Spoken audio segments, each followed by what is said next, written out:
ಕೇಳಿದೆವು ಹಿಂದಾದ ಖೇಚರರೂಳಿಗವನೋ ಅವನಡಗಾಯ್ದು ನಿಮ್ಮುವನೋಯಿಸಿದಂದವನೋ ನಿನಗದರಿಂದ ಪರಿಭವವ ಕೇಳಿದೆವು ತಾಳದಂತಿರಲಿ ಅವರ ಕರೆಸುವೆವು ಏಳು ಭೀಮಾರ್ಜುನರ ನಿನಗಿನ್ನಾಳು ಕೆಲಸದೊಳಿರಿಸಿ ನಡೆಸುವೆನು ಎಂದನ ಭೀಷ್ಮ. ವಿರಕ್ತಿಯಿಂದ ನಾನು ವಿಷಯೋಪಭೋಗ ಬಿಟ್ಟಿದ್ದೇನೆ ಎಂದ. ಇವನು ಹೇಳ್ಬೇಕಾದ್ರೆ ಗುರುಗಳೇ ನೀವೇ ಹೇಳಿ, ವೈರಾಗ್ಯ ಬಂದ ಮೇಲೆ ಯಾವ ವಿಷಯ ಕಟ್ಕೊಂಡೇನು ಅಂತ. ಭೀಷ್ಮರಿಗೆ ಗೊತ್ತು ಇದು ನಿಜವಾದ ವಿರಕ್ತಿ ಅಲ್ಲ ಅಂತ. ನಿಜವಾದ ವಿರಕ್ತಿಯಿಂದ ಬಿಟ್ರೆ ಶಾಂತಿ ಉಂಟಾಗತ್ತೆ. ಯಾವುದೋ ಒಂದು ಕಾರಣದಿಂದ ಯಾರ ಮೇಲೂ ಅಸಮಾಧಾನದಿಂದ ಬಿಟ್ಟಿರ್ತಾನೆ ನೋಡಿ, ಅವಾಗ ಶಾಂತಿ ಬರೋದಿಲ್ಲ. ಅದಕ್ಕೆ ಭೀಷ್ಮರಂದ್ರು, ದುರ್ಯೋಧನ ನಿನ್ನ ವೈರಾಗ್ಯವೆಲ್ಲ ನಮ್ಗೆ ಗೊತ್ತು, ಏನಾಗಿದೆ ಅನ್ನೋ ಪರಿಣಾಮವೂ ಕೂಡ ನಮ್ಗೆ ಗೊತ್ತು. ಸರಿ, ಆ ಗಂಧರ್ವರು ಹಿಡ್ಕೊಂಡೋದ್ರು, ಪಾಂಡವರು ಬಿಡಿಸಿಬಿಟ್ರು ಅಂತ ನಿನಗೆ ಅಲ್ಲ, ಬಿಡಿಸಿದಾರಲ್ಲ ಅಂತ ಉಪಕಾರ ಸ್ಮರಣೆ ಇಲ್ಲ, ಪಾಂಡವರು ಬಿಡಿಸಿದಾರಲ್ಲ ಅಂತ ಅವ್ರ ಮೇಲೆ ಅಷ್ಟು ಕಿಚ್ಚು. ಅದ್ಯಾಕೆ ಹಾಗೆ ಮಾಡ್ತಾ ಇದೀಯೋ? ಏನು ಮಾಡಿದಾರೋ ಅವರು ನಿನಗೆ? ಕರೆಸಿಕೊಡ್ತೇನೆ ಕಣೋ, ಆ ಭೀಮ ಅರ್ಜುನ ನಿನ್ನ ಕಾಲು ಒತ್ತೋ ಹಾಗೆ, ನಿನ್ನ ಆಳುಗಳು ಆಗಿರೋ ಹಾಗೆ ಮಾಡಿಕೊಡ್ತೇನೆ. ಅಲ್ಲಿಗಾದ್ರೂ ಸಮಾಧಾನ ಆಗ್ತೇನೋ ಹೇಳೋ? ಸಂಕಟದಿಂದ ಭೀಷ್ಮರು ಹೇಳ್ತಾ ಇದ್ದಾರೆ, ಏನು ಅವರು ಅಷ್ಟು ಉಪಕಾರ ಮಾಡಿದ್ದಾರೆ, ವೈರಾಗ್ಯವಂತೆ ವೈರಾಗ್ಯ ಅಲ್ಲ, ಅವರ ಮೇಲೆ ಅಷ್ಟು ಹಠ ನಿಂಗೆ. ಏನವರು ನಿನ್ನ ತಲೆ ಮೇಲೆ ಕಲ್ಲಾಕಿದ್ದಾರೆ ಹೇಳು? ನಿನ್ನ ಜವಾನರನ್ನಾಗಿ ಸೇವಕರನ್ನಾಗಿ ಮಾಡಿಬಿಡ್ತೇನೆ. ಭೀಮಾರ್ಜುನ ಕರೆಸಿ ದುರ್ಯೋಧನ ಸೇವಕರಾಗಿ ನೀವು ಇರಬೇಕು ಅಂತ ಏರ್ಪಾಟ್ ಮಾಡ್ತೇನೆ. ನನ್ನ ಮಾತು ಕೇಳ್ತಾರೆ, ಈ ಬಿಟ್ಬಿಡು ಬಾ, ಈ ಪ್ರಾಯೋಪೇಶ ಬಿಡು ಬಾ ಅಂದ್ರು ಭೀಷ್ಮರು. ಮರ್ಮ ಹಿಡಿದು ಹೇಳಿದ್ರು ಅವರು.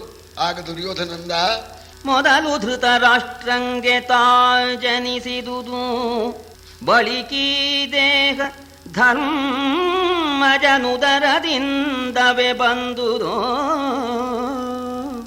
ಇನ್ನವರೊಡನೆ ಮತ್ಸರವೇ ಅದು ನಿರಲಿ, ದುರ್ವಿಷಯ ವೈರಾಗ್ಯದಲ್ಲಿ ದೇಹವ ಬಿಡುವೆನು, ಅಲ್ಲದೆ ಬೆದರು ಭಂಗದೊಳಿಲ್ಲ ವಿಜಯಂಗೈಯೆ ನೀವೆಲ್ದ. ಇಲ್ಲ ಸ್ವಾಮಿ, ಪಾಂಡವರ ಮೇಲೆ ಮತ್ಸರ ನಂಗಿಲ್ಲ. ಯಾಕೆಂದ್ರೆ ಮೊದಲು ಈ ದೇಹ ಧೃತರಾಷ್ಟ್ರದಿಂದ ಉತ್ಪನ್ನವಾಯಿತು, ಆಮೇಲೆ ಆ ಗಂಧರ್ವ ಹಿಡ್ಕೊಂಡು ಹೋಗ್ಬಿಟ್ಟಿದ್ದ, ಸತ್ತೇ ಹೋಗಿದ್ದೆ ನಾನು. ಆಮೇಲೆ ಧರ್ಮರಾಜ ಹೇಳಿ ನನ್ನನ್ನು ಬಿಡಿಸಿದ. ಆದ್ದರಿಂದ ಎರಡನೇ ಆವರ್ತಿ ಈ ದೇಹ ಧರ್ಮರಾಜನಿಂದ ಹುಟ್ಟಿದ್ದಾಗಿದೆ. ಆದ್ದರಿಂದ ಧರ್ಮರಾಜ ನನಗೆ ತಂದೆ ಸಮಾನನಾಗಿ ಇದ್ದಾನೆ. ಅವನ ಮೇಲೆ ನಾನು ಮತ್ಸರದಿಂದ ನಾನು ಇರ್ತೇನೆಯೇ? ನನಗಷ್ಟು ಗೊತ್ತಿಲ್ವೇ? ಅವನ ಮೇಲೆ ನನಗೆ ಹೊಟ್ಟೆಗಿಚ್ಚಿಲ್ಲ, ನನಗೆ ಬೇಡ ಈ ವಿಷಯಗಳ ಹಣೆ ಬರ, ದುರ್ವಿಷಯ. ಈ ದುರ್ವಿಷಯಗಳನ್ನು ಬಿಟ್ಬಿಡ್ಬೇಕು ಅಂತ ವೈರಾಗ್ಯ ಬಂದ್ಬಿಡ್ತು. ಆ ವೈರಾಗ್ಯದಿಂದ ನಾನು ಪ್ರಾಯೋಪವೇಶ ಮಾಡಿ ಸದ್ಗತಿಯನ್ನು ಪಡೀಬೇಕು ಅಂತ ಮಾಡಿದ್ದೇನೆ. ಅಪಮಾನ ಆಯಿತು, ಮಾನ ಹೋಯಿತು ಅನ್ನೋ ಆ ದೃಷ್ಟಿಯಿಂದ ನಾನು ಬಿಟ್ಟಿದ್ದೇನೆ ಅಂತ ಹೇಳಿ ದುರ್ಯೋಧನ ಹೇಳ್ದ. ಆಗ ಭೀಷ್ಮರು ಹೇಳ್ತಾ ಇದ್ದಾರೆ, ಅದಕ್ಕಾಗಿ ನೀವು ಮಾಡ್ತಾ ಇಲ್ಲ ಅಂತ ಅವ್ರಿಗೆ ಗೊತ್ತು. ಮತ್ತೆ ಹೇಳಿದರು ಭೀಷ್ಮರು, ಎಮ್ಮ ನುಡಿಗಳ ಪಥ್ಯವಾದರೆ ನಿಮ್ಮ ಕರ್ಣಾದಿಗಳ ಕರೆಸುವುದು, ಎಮ್ಮ ನುಡಿಗವರೆಂದ ಮಾತನು ಸಾರಿ ಎನಿಸಿದರೆ ಒಮ್ಮೆ ಕೈಕೊಂಬುದು, ವೃಥಾ ನೃಪಧರ್ಮವನು ಬಿಡಬೇಡ, ವೃಥಾ ನೃಪಧರ್ಮವನು ಬಿಡಬೇಡ, ಸಮರವನೆಮ್ಮಿಸಾವುದು ಗುಣವು ಗರುವರಿಗೆ ಎಂದನ ಭೀಷ್ಮ.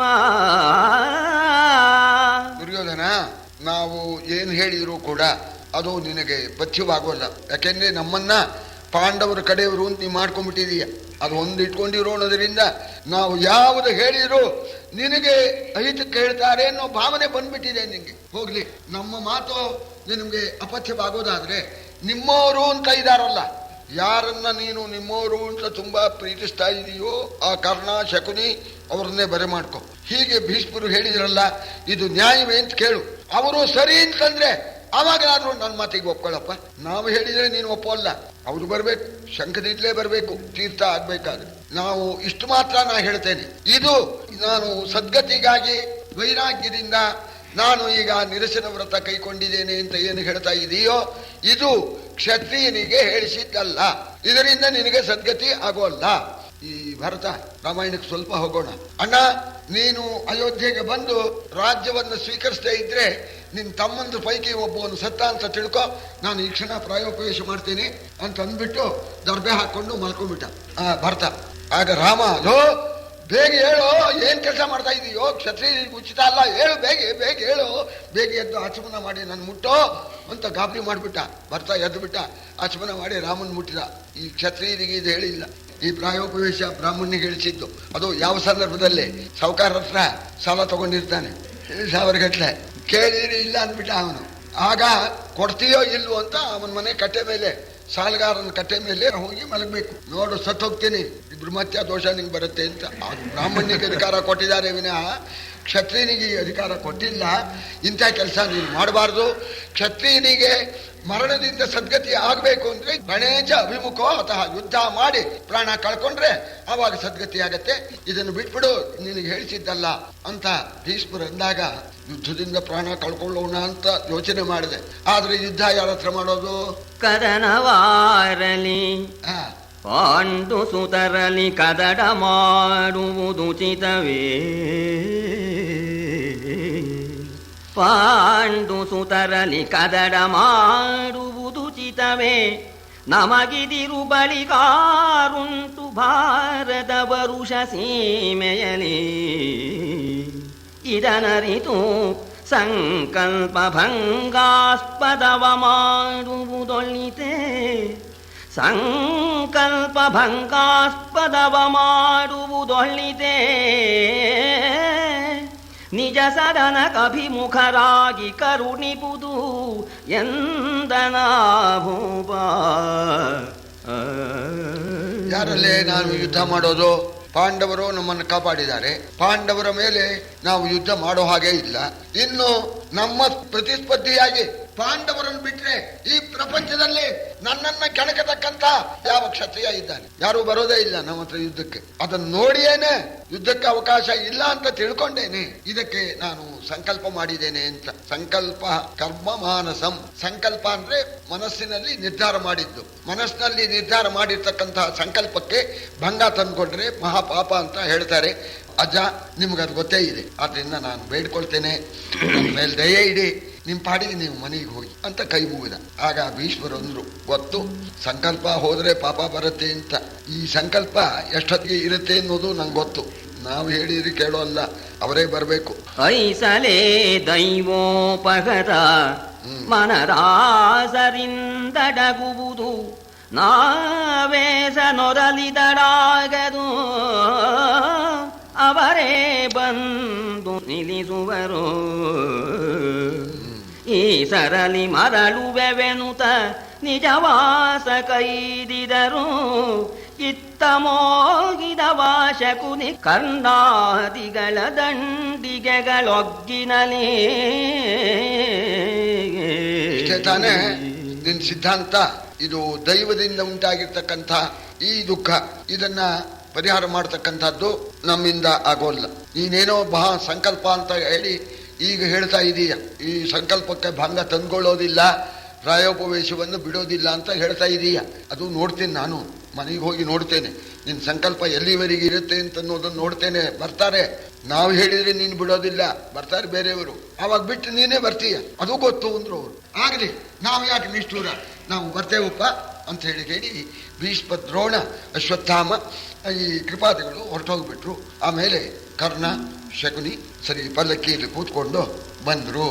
ಹೊಕ್ಕುರಾಯನ ಕಂಡು ಹೊಕ್ಕುರಾಯನ ಕಂಡು ಇದೇ ನೀ ಹಕ್ಕೆ ಹುಲ್ಲಿನಲಿರವು. ಹರಹರ ಮಕ್ಕಳಾಟಿಗೆ ಯಾವುದು ಅಗ್ಗದ ಸಾರ್ವಭೌಮರಿಗೆ. ಸಿಕ್ಕುವನು ಹಗೆ ತನಗೆ ತಾನೇ ಸಿಕ್ಕುವನು ಹಗೆಗಳಿಗೆ. ಸಿಕ್ಕುವನು ಹಗೆ ತನಗೆ ತಾನೇ ಸಿಕ್ಕುವನು ಹಗೆಗಳಿಗೆ ಲೋಕದೊಳಕ್ಕಜ ವಿಜಯ ವಿಜಯವೂ ಲೋಕದೊಳಕ್ಕಜ ವಿಜಯ ವಿಜಯವೂ ಎಂದರು ಕರ್ಣಶಕುನಿಗಳು. ಇಳಿದು ಒಳಗ್ ಬಂದ್ರು. ದುರ್ಯೋಧನ ಮಲಗಿದ್ದ ದರ್ಭೆ ಮೇಲೆ. ಅವನ ಹತ್ರ ಬಂದು ಹೇಳಿರು, ಇದೇನಿದು ಮಹಾರಾಜ, ಹುಲ್ಲಿನ ಮೇಲೆ ಮಲಗಿದೆಯಲ್ಲ, ಹುಲ್ಲಿನ ಮೇಲೆ ಮಲಗೋದು ಹುಡುಗಾಟಿಕೆ, ಏನಾಯ್ತು ಅಂತ ನೀನು ಈ ದರ್ಭೆ ಮೇಲೆ ಮಲಗಿದಿ? ಸೋಲು ಗೆಲುವು ಅದು ದೈವಾಧೀನ. ಒಂದಾವರ್ತಿ ಶತ್ರುವನ್ನ ತಾನು ಗೆಲ್ತಾನೆ, ತನ್ನ ಅಧೀನ ಮಾಡ್ಕೊಳ್ತಾನೆ. ಇನ್ನೊಂದಾವರ್ತಿ ದೈವ ವಿಮುಖವಾದಾಗ ಶತ್ರುವಿನ ಕೈಗೆ ಸಿಗ್ತಾನೆ. ಇದು ಸ್ವಭಾವ. ಯುದ್ಧ ಮಾಡಬೇಕಾದ್ರೆ ಜಯ ಪರಾಜಯ ಅದು ದೈವದಿಂದ ನಿರ್ಣಯವಾಗ್ತಕ್ಕಂಥದ್ದು. ಗಂಧರ್ವರಲ್ಲಿ ಸೋತು ಬಿಟ್ಟೆ ಅಂತ ತಾನೇ ನೀನು ಈ ಮಲಗಿರೋದು. ಸರಿ, ಮುಂದಿನ ಕೆಲಸ ನಾ ಮಾಡ್ತೇನೆ. ಪಾಂಡವರು ಬಿಡಿಸಿದ್ರು ಅಂತ, ಪಾಂಡವರು ಬಿಡಿಸ್ಬಿಟ್ರು, ಗಂಧರ್ವರಿಂದ ಸೋತೆ ಅಂತ ನೀನು ಈಗ ಮಲಗಿದೆಯಲ್ಲ, ಇದಕ್ಕೆ ಪ್ರತೀಕಾರ ನಾವು ಮಾಡ್ತೇವೆ. ಹೇಳು, ಏನಾಗ್ಬೇಕು ಹೇಳು. ಹರಿಬಬೇಕೆ ಮತ್ತೆ ಗಂಧರ್ವರಿಗೆ ದೂತರ ನಟ್ಟು ಭೀಮನ ನರನೊಳನುಸಂಧಾನವೇ 4 ದಿವಸದಲ್ಲಿ ಧರೆಯೊಳವರಿರದಂತೆ ಧಟ್ಟಿಸಿ ತೆರಳಿಚುವೆವು. ಇದಕಟ ದರ್ಭೆಯ ಕರಹಿ ಹಕ್ಕೆಯ ನಿಕ್ಕಲೇಕೆಂದು ಒದರಿದರು ಖಳರು. ಸೋತಿದ್ದಕ್ಕೆ ಹರಿಬಬೇಕೆ ಪ್ರತೀಕಾರ ಬೇಕು ಅಂತಿದ್ರೆ ಮಹಾರಾಜ ಹೇಳು, ದೂತರನ್ನ ಕಳಿಸಿಬಿಟ್ಟು ಗಂಧರ್ವರನ್ನ ಕರೆಸಿ ಬಡಿದಾಕ್ಬಿಟ್ಟು ಎದ್ದು ಕೊಡ್ತೇನೆ. ಅಥವಾ ಭೀಮಾರ್ಜುನರಿಂದ ತೊಂದರೆ ಆಗ್ತಾ ಇದೆ ಅಂತಿದ್ರೆ ಹೇಳು, ಈ ಕ್ಷಣವೇ ನುಗ್ಗಿ. ಕರ್ಣಾಶಕನು ಹೇಳೋ ಮಾತು ಇದಕ್ಕೆ ಅರ್ಥ ಎಷ್ಟಾದ್ರು ನೀವು ಮಾಡ್ಕೊಳ್ಳಿ. ಕರ್ಣಾಶಕನು ಹೇಳ್ತಾ ಇದ್ದಾರೆ, ಭೀಮಾರ್ಜುನರ ಮೇಲೆ ಇದೆಯೇನೋ ಹೇಳೋ, ಈ ಕ್ಷಣವೇ ಹೋಗಿ ಈ ಪ್ರಪಂಚದಲ್ಲಿ ಭೀಮ ಇಲ್ಲ ಅರ್ಜುನ ಇಲ್ಲ ಅಂತ ಮಾಡಿಬಿಡ್ತೇವೆ. ಅಂತಹ ಸಾಮರ್ಥ್ಯ ನಮಗಿದೆ. ಅಪ್ಪಣೆ ಕೊಡು ಸಾರ್ವಭೌಮ, ನೀನು ಈ ಹುಲ್ಲಿನ ಮೇಲೆ ದರ್ಬೆ ಮೇಲೆ ಮಲಗಬಾರದು ಹೇಳು ಅಂತಂದ್ಬಿಟ್ರು. ಅವನಿಗೆ ಗೊತ್ತು ದುರ್ಯೋಧನಿಗೆ ಇವರ ಯೋಗ್ಯತೆ ಏನು ಅಂತ. ಆಗ ಅವಂದ, ಅಲ್ಲ ಗಂಧರ್ವ ಬಡ್ಕೊಂಡು ನಮ್ಮನ್ನು ಕೈಸೆರೆ ಹಿಡ್ಕೊಂಡು ಹೋಗಿದ್ದಾನೆ. ಈ ಕರ್ಣ ಅವಾಗ ಎಲ್ಲ ಅಡ್ಕೊಂಡಿದ್ದ ಬಿದಿರು ಮೇಳೆಯಲ್ಲಿ. ಈಗ ಹೇಳ್ತಾ ಇದ್ದಾನೆ ದೂತರನ್ನು ಕಳಿಸಿಬಿಡ್ತಾನಂತೆ, ಎಳಸಿಬಿಡ್ತಾನಂತೆ ಗಂಧರ್ವರನ್ನ. ಆ ಮಾತು ಹೇಳ್ಬೇಡ, ನಾಚಿಕೆ ಹಿಡ್ಕೊಳೋ ಆ ಮಾತು ಅಂತ. ಇಲ್ವೇ ನಾಚಿಕೆಡಲ್ವೇ? ಅದನ್ನೇ ಹೇಳಿದ. ಆ ಮೊದಲನೇದು ಇದೆಯಲ್ಲ ಶುದ್ಧ ನಾಚಿಕೆಡಿನ ಮಾತು ಅಂತ. ಅವ್ರ ಹತ್ರ ಸೋತ್ ಬೇರೆಯವರು ನಮ್ಮನ್ನು ಬಿಡಿಸ್ಕೊಂಡ್ ಬಂದಿದ್ದಾರೆ. ಆವಾಗ ಕರ್ಣ ಇರಲಿಲ್ಲ ನಮ್ಮನ್ನು ಬಿಡಿಸೋಕ. ಈಗ ಬಂದು ದೂತರ ಮೂಲಕ ಬರಮಾಡಿಬಿಡ್ತಾನಂತೆ. ದೂತನ ಮರರಿಗಟ್ಟುವುದು ತಾಬೂದು ಭೀಮಾರ್ಜುನರ ಕೂಡೆ ವಿಘಾತಿ ಕೈಯೊಡನುಚಿತವೇ ಕೆಡೆದುಡಿಬುದೀ ಲೋಕ. ಈತನುವನು ಈ ಪರಿಯಲೆ ನಿರ್ಭೂತವನೆ ಮಾಡುವೆನು. ಈತನುವನು ಈ ಪರಿಯಲೆ ನಿರ್ಭೂತವನೆ ಮಾಡುವೆನು. ನನ್ನನು ಜಾತನಲ್ಲಿ ಭೂವಧುವ ಸೇರಿಸಿ ಬದುಕಿ ನೀವೆಂದ. ಗಂಧರ್ವರಿಗೆ ದೂತರನ್ನು ಅಟ್ಟತಕ್ಕಂಥದ್ದು ನಾಚಿಗೇಡು. ಇನ್ನು ಭೀಮಾರ್ಜುನರನ್ನ ಬಲಿ ಹಾಕಿಬಿಡ್ತೇವೆ ಅಂತ. ಭೀಮಾರ್ಜುನರಿಂದ ಬದುಕಿದೆ ನಾನು. ಹಿಂದ್ ಕೂಡ್ಲೇನೆ ಅವ್ರ ತಲೆ ಮೇಲೆ ಕಲ್ ಚಪ್ಪಡಿ ಹಾಕಿದ್ರೆ ಲೋಕ ಏನನ್ನುತ್ತೆ? ಲೋಕ ನಮ್ಮನ್ನು ಬೈಯುತ್ತೆ. ಆದ್ರಿಂದ ಭೀಮಾರ್ಜುನರೊಡನು ಯುದ್ಧ ಮಾಡಿಕೊಡುದು.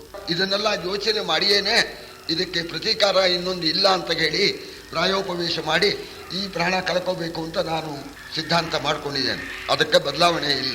ನಿಮಗೆ ನನ್ನ ಮೇಲೆ ಅಷ್ಟು ತುಂಬ ಅಭಿಮಾನ ಇರೋದಾದರೆ ನನ್ನ ತಮ್ಮ ದುಶ್ಯಾಸನ ಇದ್ದಾನೆ, ಅವನಿಗೆ ಪಟ್ಟಾಭಿಷೇಕ ಮಾಡಿ ಅವನ್ನ ಸೇವೆ ಮಾಡಿಕೊಂಡು ಅವನ್ನ ರಾಜನಾಗಿ ಮಾಡಿಕೊಂಡು ನೀವು ಇರ್ರಿ, ನನ್ನ ತಂಟಿಗೆ ಬರಬೇಡಿ ಅಂತ ಸ್ಪಷ್ಟವಾಗಿ ಹೇಳೋಣ. ನಿನ್ನೊಡನೆ ಹುತವಗನ ಹೋಗುವೆವು ಮನ್ನಣೆಯ ಮಾತಲ್ಲ. ನಿಮ್ಮುನ್ನ ಮುಂಡಿದ ಶಿರದಲೆಸೆಬೆವು ತೀರ್ಥಯಾತ್ರೆಯಲೇ. ಎನ್ನ ಮತ ಸೌಬಲನ ಮತವು ಇದನಿನ್ನು ಕೆಲರಲಿ ಬೆರೆಸುವುದೇ. ಬೇರಿನ್ನು ಮಾತೆ ಕೆನುತ ಮುರಿದರು ತಮ್ಮ ಮನೆಗಳಿಗೆ. ಮಹಾರಾಜ, ನಿನ್ನ ಒಬ್ಬನ್ ಬಿಟ್ಟು ಬೇರೆ ಯಾರ ಸೇವೆನೂ ನಾವು ಮಾಡ್ತಕ್ಕವರಲ್ಲ. ನೀನೇ ಧಣಿ, ನೀನೇ ರಾಜ. ನಿನ್ ಜೊತೆಲಿ ಬೆಂಕಿ ಬೀಳೋಕೆ ಸಿದ್ಧರಾಗಿದ್ದೇವೆ. ಒಂದು ವೇಳೆ ನೀನು ತೀರ್ಥಯಾತ್ರೆಗೆ ಹೋಗೋ ಪಕ್ಷದಲ್ಲಿ ತಲೆ ಬೋಳಿಸ್ಕೊಂಡು ನಾವು ತೀರ್ಥಯಾತ್ರೆಗೆ ನಿನ್ ಜೊತೆಯಲ್ಲಿ ಹೊರಡೋದಕ್ಕೆ ಸಿದ್ಧರಾಗಿದ್ದೇವೆ. ನೀನು ಪ್ರಾಣ ಕಳ್ಕೊಂಡೆ ಅಂತ ಗೊತ್ತಾದ ಕೂಡಲೇನೆ ನಾವು ಪ್ರಾಣ ಕಳ್ಕೊಳ್ತೇವೆ. ನಿನ್ನನ್ನು ಬಿಟ್ಟು ಬೇರೆಯವರ ಸೇವೆಯನ್ನ ನಾವು ಮಾಡ್ತಕ್ಕಂಥವರಲ್ಲ ಅಂತ ಹೇಳಿ ತಮ್ಮ ಮನೆಗೆ ಕರ್ಣ ಶಕುನಿಗಳೆಲ್ಲ ಹೊರಟು ಹೋದ್ರು. ಉಲಿವ ಭಟ್ಟರ ನಿಲ್ಲಿಸಿದನು ಸಮನೆಲನ ಹೊಗಳುವ ಕಾಗಕರ ಕಳಕಳವ ನಭ ಕೊತ್ತಿದನು ಕಗಳಾರವಕ್ಕೆ ಕೋಪಿಸುತ್ತ ತಲೆ ಮುಸುಕಿನಲಿ ತಾರಿದೊಡಲಿನ ತಳಿತದು ಗುಡದ ಮೋರೆಯಲಿ ಕುರುಕುಲ ಭಯಂಕರ ನೈದಿದನು ದುಶ್ಯಾಸನನು ನೃಪನ. ಆಮೇಲೆ ದುಶ್ಯಾಸನ ಅಣ್ಣನನ್ನ ಕಾಡಬೇಕು ಅಂತ ಹೊರಟಿದ್ದಾನೆ ಅರಮನೆಯಿಂದ. ಹೊರಟ ಕೂಡ್ಲೇನೆ ಯುವರಾಜ ಅವನ ರಾಜ ಮರ್ಯಾದೆ ಎಲ್ಲ ಬೇಕು. ಆ ಭಟ್ರು ಬಂದ್ರು, ಹೊಗಳಿಗ್ ಭಟ್ರು ಹೊಗಳೋಕ್ ಪ್ರಾರಂಭ ಮಾಡಿದ್ರು. ಸ್ವಾಮಿ ಸಾಕು ಅಂದ್ಬಿಟ್ಟ. ಆ ವಾದ್ಯಗಾರರು ಬಂದು ನಿಮ್ ವಾದ್ಯ ಇರಲಿ, ಅಲ್ಲಿಗೆ ವಾದ್ಯವಂತೆ ಅಲ್ಲಿ ಸಾಯೋಗ್ ಬಿದ್ದಿದ್ದಾರೆ ಮಹಾರಾಜರು, ಇವರು ವಾದ್ಯ. ಹೋಗ್ರಿ ಹೋಗ್ರಿ, ನಿಮ್ ವಾದ್ಯ, ನಿಮ್ಮ ಹೊಗಳಿಕೆ, ನಿಮ್ ಭಟ್ಟಂಗಿಗಳದ್ದು ಇದು ಯಾವುದೂ ಕೂಡ ಬೇಡ. ಅವನಿಗೆ ಸಂಕಟ, ಮಹಾ ಸಂಕಟವಾಗ್ತಾ ಇದೆ. ಅಣ್ಣ ಪ್ರಾಯೋಪವೇಶ ಮಾಡ್ಬಿಟ್ಟ, ನನ್ನ ಗತಿ ಏನು, ಅಣ್ಣನ್ ಬಿಟ್ಟ ಹೇಗಿರ್ಲಿ ಅಂತ ಮಹಾ ಸಂಕಟದಿಂದ ದುಶ್ಯಾಸನ ಯಾವ ವಿಧವಾದ ರಾಜ ಮರ್ಯಾದೆಯು ಇಲ್ಲದೇನೆ ಗಂಗಾ ತೀರಕ್ಕೆ ಬಂದ. ಆ ಶಿಬಿರದ ಒಳಕ್ಕೆ ಪ್ರವೇಶ ಮಾಡಿ ಅಣ್ಣನ್ ನೋಡಿದ. ಅಣ್ಣನ್ ನೋಡಿದ ಕೂಡಲೇ ಸಂಕಟವಾಗಿಬಿಟ್ಟು, ಅಣ್ಣ ಇದೇನಪ್ಪ ನಮ್ಮನ್ ಕೈ ಬಿಟ್ಬಿಟ್ಟೇನಪ್ಪ ಅಣ್ಣ ಅಂತ ಹೇಳಿ ಹತ್ರಕ್ಕೆ ಹೋಗಿ ಕಣ್ಣೀರು ಸುರಿಸ್ತಾ ಇದ್ದಾನೆ. ದುರ್ಯೋಧನ ಕಣ್ಮುಚ್ಕೊಂಡ್ಬಿಟ್ಟಿದ್ದ ಪ್ರಾಯೋಪೇಶದಲ್ಲಿ. ಅಣ್ಣ ನನ್ನ ಕೈ ಬಿಟ್ಬಿಟ್ಟ್ಯಾ ಅಂತ ಇವ್ ಕಣ್ಣೀರು ಹಾಕೋಣ. ಆಗ ಕಣ್ಣು ಬಿಟ್ಟ. ದುಶ್ಯಾಸನ ಬಂದಿದ್ದಾನೆ. ಅದನ್ನ ನೋಡ್ಬಿಟ್ಟು ದುಶ್ಯಾಸನ ಮೇಲೆ ಮಹಾ ಪ್ರೀತಿ. ದುರ್ಯೋಧನ ಎದ್ದು ಬಿಟ್ಟು ಸೆಳೆದು ಬಿಗಿಯಪ್ಪಿದನು ಲೋಚನ ಜಲವ ತೊಡೆದನು. ಸೆಳೆದು ಬಿಗಿಯಪ್ಪಿದನು ಲೋಚನ ಜಲವ ತೊಡೆದನು. ಪಾಂಡು ಪುತ್ರರು ಸೆಳೆದು ಕೊಳ್ಳರೆ ನೆಲನನು ಅಕಟ ಮತ್ಪರೋಕ್ಷದಲ್ಲಿ. ಕುಲವ ನೀನುದ್ಧರಿಸೋ, ಕುಲವ ನೀನುದ್ಧರಿಸು, ಸೇಸೆಯ ತಳಿವೆನಾ ಮುಂದಿಟ್ಟು. ಬರಿದಿನ್ನಳಲದಿರು, ಬರಿದೆ ನೀನಿನ್ನಳಲದಿರು. ಪ್ರಾಯೋಪವೇಶವ ಬಿಡೆನು ನಾನು, ಪ್ರಾಯೋಪವೇಶವ ಬಿಡೆನು ನಾನೆಂದ.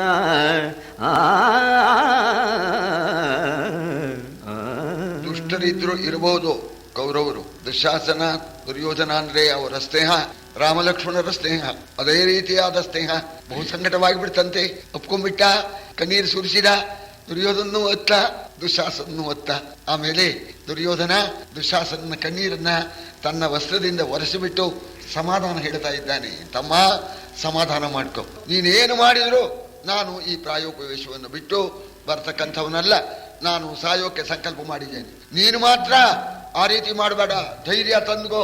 ನೀನು ಕೈ ಬಿಟ್ಬಿಟ್ರೆ ಎಲ್ಲ ನಮ್ಮ ದಾಯವಾದಿಗಳಿಗೆ ಆಗಿಬಿಡುತ್ತಲ್ಲೋ ಅಂತ ಹೇಳ್ತಾನೆ. ನೋಡಿ ಅಲ್ಲೋ ಇವರು ವೈರಾಗ್ಯ, ಎಂಥ ವೈರಾಗ್ಯ ನೋಡಿ. ವೈರಾಗ್ಯದಿಂದ ಎಲ್ಲ ಬಿಟ್ಬಿಟ್ಟಿದ್ದೇನೆ ವಿಷಯ ಸುಖಾನ ಅಂತ. ದುಶಾಸನ ನಾನ್ಕ ಬಿಟ್ಟು ಬರೋ ಹಾಗಿಲ್ಲ. ನೀನು ಹೋಗ್ಬಿಟ್ರೆ ರಾಜ್ಯವೆಲ್ಲ ಪಾಂಡವರಿಗೆ ಆಗ್ಬಿಡುತ್ತಲ್ಲೋ, ಧೈರ್ಯ ತಂದ್ಕೊಳ್ಳೋ ಅಂತ ನಾನು ಸಂತೋಷದಿಂದ ನಿನಗೆ ಆಶೀರ್ವಾದ ಮಾಡ್ತೇನೆ. ಈಗ ಮಂತ್ರಾಕ್ಷತೆ ಹಾಕ್ಬಿಡ್ತೇನೆ. ನೀನೇ ರಾಜ, ಹೋಗು, ಪಟ್ಟಾಭಿಷಿಕ್ತನಾಗು, ರಾಜ್ಯ ವಹಿಸ್ಕೋ. ಪಾಂಡವರಿಗೆ ಆಗ್ಬಿಟ್ಟಿತ್ತು, ಹೋಗು ನೀನು, ನಾನ್ ಬಿಟ್ಟು ಬರೋಲ್ಲ.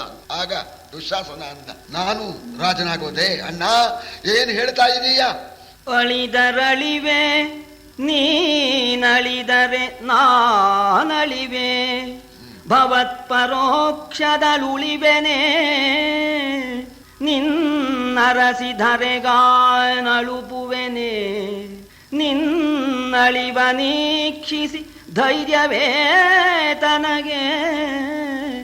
ನೆಲನ ಕುಂತಿಯ ಮಕ್ಕಳೇ ಕೈಕೊಳ್ಳಲಿ, ಈ ನೆಲನ ಕುಂತಿಯ ಮಕ್ಕಳೇ ಕೈಕೊಳ್ಳಲಿ. ಮಾಡಲಿ ಸಿರಿಗೆ ಸೇಸೆಯ ತಳಿ, ಬರಿಗೆ ತಳಿ ನಿನ್ನ ಬಿಡದಿಗ ಭಾಷೆ ನನಗೆ, ನಿನ್ನ ಬಿಡದಿಗ ಭಾಷೆ ನನಗೆಂದ